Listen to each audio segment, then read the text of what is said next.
Well, you've been demonized. I hear people calling you an agent of white monopoly capital. Oh, yeah. I hear them calling you a glory hound. Yes. All of this stuff, right? Yes.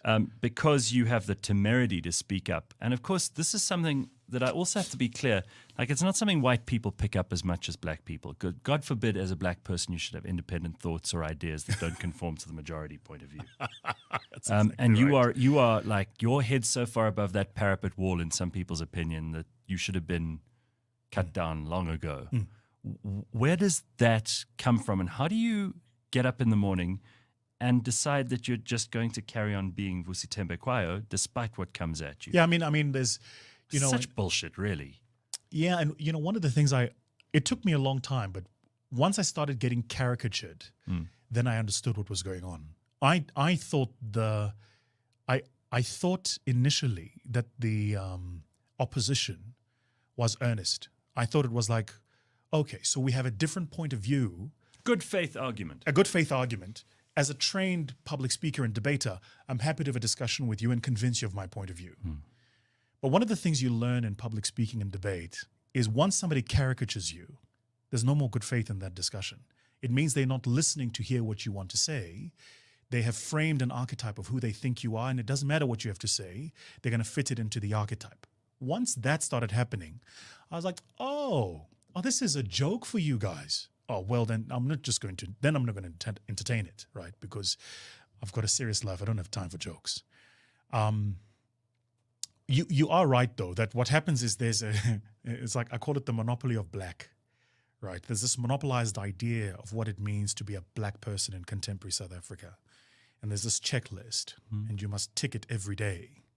Yeah, you know who else? It's a prison. You know who else did that? Who did that? The Nazis did that. And the apartheid government. They said, this is what it means to be a Zulu. The Nazis said, this is what it means to be a Jew. Yeah. The Latvian says, this is what it... And so what happens is society creates these little box rules. Say, if you act outside of these rules, we're going to punish you. And by the way, if you think outside of the way we want you to think, we're going to punish you. Rubbish. I mean, bring it. I'm happy for you to bring it. But you must have lost business, and it must have cost you. Of course. Because every time you speak out in this country about government, someone somewhere says, don't do business with that Thembekwayo. Of course. He's a problem. Of course. Yeah. Let me tell you. You could have gone along and just been extreme. You could have been 20 times richer than you are now, and there are lots of people like that, hey? Keeping their heads down, keeping their powder dry. Exactly the question is why? Keeping their heads down, keeping their powder dry. Because I really respect what you do, and I know lots and lots of South Africans do. And when you talk about leaders, I wasn't leading you to the question either, but a lot of people see you as that person just because you have the courage to speak. You must understand, when they talk about, you see, there is a relationship of cowardice. And it's an unpopular relationship people don't like to talk about, which is to say, for Gareth to be a coward, Vusi must expect it of him. Otherwise, Gareth won't be a coward. There's no incentive in society for Gareth to be a coward. For business people to be cowards, it's because it's expected of them. And government puts this, I say government loosely, but typically what happens is those particularly, let me tell you, you want cowards, large companies, and some of those executives sitting in those offices, those risk departments, whose only job is to go on the internet and pull up all of the negative search results that have come up about you on Google. Yeah. And that 23-year-old intern working at Times Live who doesn't have the compass mentis to understand that article you're going to write for clicks impacts somebody's life and their ability to actually have a positive influence in the country. You're just writing it because you think it's a little funny thing that happened on Twitter. Somebody said something to Gareth. You know what that just did? It now affects Cliff Central's ability to attract capital and financing and advertising and to scale and grow and to inform the citizenry. You are playing into this orchestra, right? And the conductor in all of this orchestra is business, particularly big business.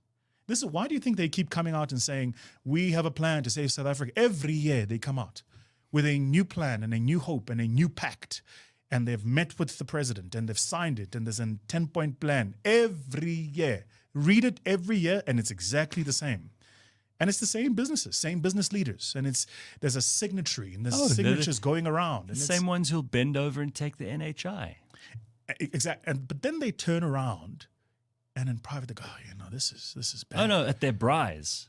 And when they're sitting with the other business leaders, and they'll complain, unfortunately, we're being bullied here. I said to one of them the other day, we were having a discussion. I said to him, so how much of your money is still here? That's the question to That's ask. really the question. And that's the... What did that guy say, whoever this name is? He wouldn't answer it, Yeah, but that was the answer. Right, but that's all the answer you needed. So you see, but that's the difference between you and I. You are an employee with a guaranteed salary and share options. And what you've done is you've externalized some of your wealth through a complex fund structure, and you're taking your money outside the country. What you're actually doing is you're aiding and abetting the degradation of the country for your personal benefit.